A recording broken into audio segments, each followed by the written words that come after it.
Bonjour, aujourd'hui nous allons aborder le sujet qui me semble être le plus complexe, c'est-à-dire la fiscalité du PER. Le PER bénéficie d'un traitement fiscal dit de report de fiscalité. Lors de la phase d'épargne, le choix de la fiscalité est assez simple. Vous avez deux options.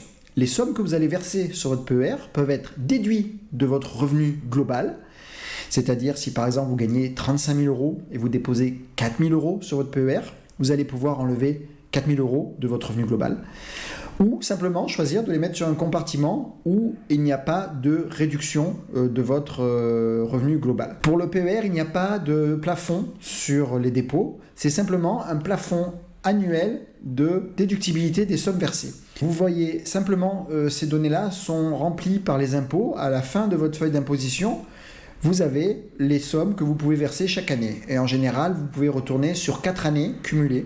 Donc si par exemple en une année N, vous n'utilisez pas votre possibilité de déduire les sommes versées du PER, vous pouvez l'utiliser pendant l'année d'après et ainsi de suite pendant 4 ans. Et il y a une limite. Chaque année, vous ne pouvez pas déposer plus de 10% de vos revenus professionnels et ce dans la limite de 10% d'un PAS.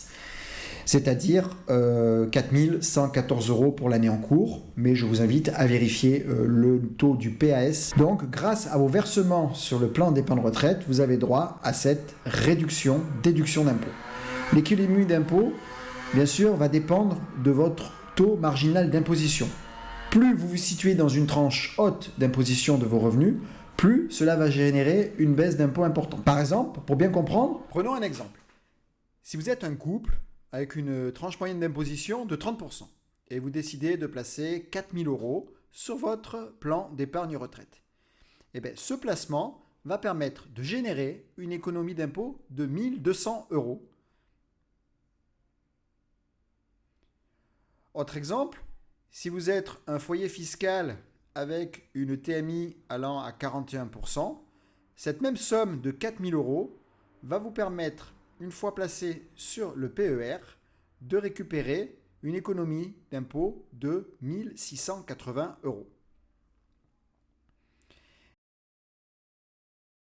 Dernier cas, si vous êtes dans la tranche d'impôt la plus importante de 45%, ces mêmes 4 000 euros que vous allez déposer sur le plan d'épargne retraite vont permettre de générer 1 800 euros d'économie d'impôt. Pour résumer, on peut déposer les sommes en illimité sur le PER. Une partie de ces sommes peuvent venir en déduction de votre revenu fiscal, et ce, dans la limite de 10% d'un PAS. C'est ce qu'on appelle l'avantage fiscal à l'entrée. Si vous avez trouvé cette vidéo utile, n'hésitez pas à la partager avec vos amis ou sur les réseaux sociaux, et surtout, laissez votre commentaire et posez des questions. Dans la prochaine vidéo, nous allons voir le traitement fiscal de la récupération des sommes sur votre PER, que ce soit en capital ou en rente. Merci et à bientôt.